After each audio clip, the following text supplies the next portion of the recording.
Bentrovati allo spazio classico di Notturno Italiano. Tanti saluti a tutti da Valentina Lo Surdo che vi parla, che subito ringrazia Giuseppe Fornisani che sta curando la parte tecnica di questa trasmissione, che oggi ha un ospite, Letizia Calandra, una cantante soprano che scopriremo essere protagonista di interpretazioni che sono capaci di abbracciare tanti e tanti secoli della storia della musica. Ben trovata Letizia. Grazie, salve a tutti.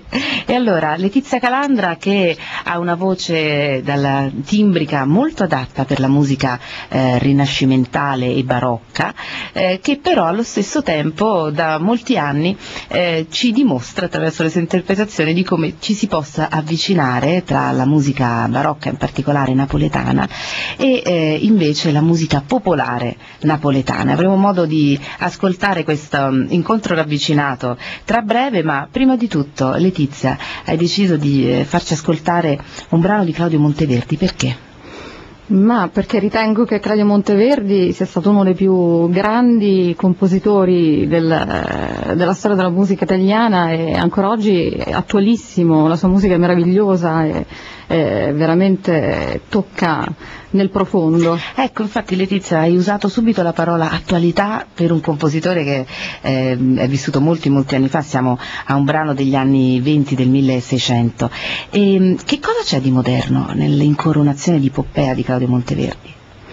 Ma il modo di trattare un argomento storico, la grande sensualità che emerge dalla musica e dal modo così dell'interpretazione teatrale dei personaggi, lo trovo molto moderno, molto attuale, anche se stiamo parlando appunto di musica del 1600.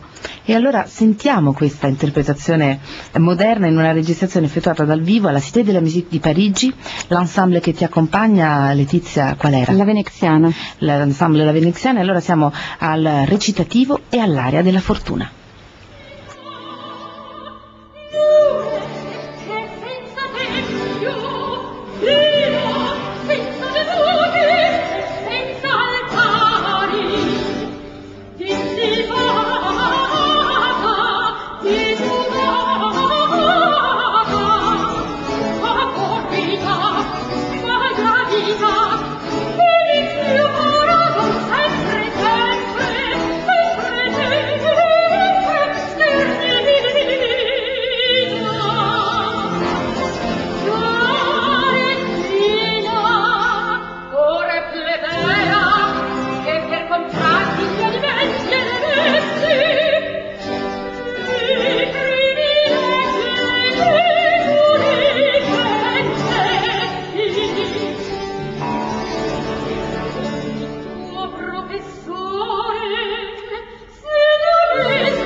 Ecco, avete ascoltato l'Aria della Fortuna, la nostra ospite di oggi Letizia Calandra, dall'incoronazione di Poppea di Claudio Monteverdi, registrazione dal vivo effettuata alla Cité de la Musique di Parigi con l'ensemble La Veneziana. E allora stiamo parlando di antichità e modernità insieme a Letizia Calandra, un'artista che è qui oggi ospite allo spazio classico del Notturno Italiano, che senza paura passa da un genere a un altro, da un concerto in un tempio della musica come la Cité de la Musique sino invece ad esperienze molto più, possiamo dire, popolari, Letizia? Ma certo, come no, popolari. Ti piace il fatto di vivere la tua vocalità, che è una vocalità, come abbiamo potuto sentire, molto adatta al repertorio antico, con un atteggiamento che non sente il peso del passato?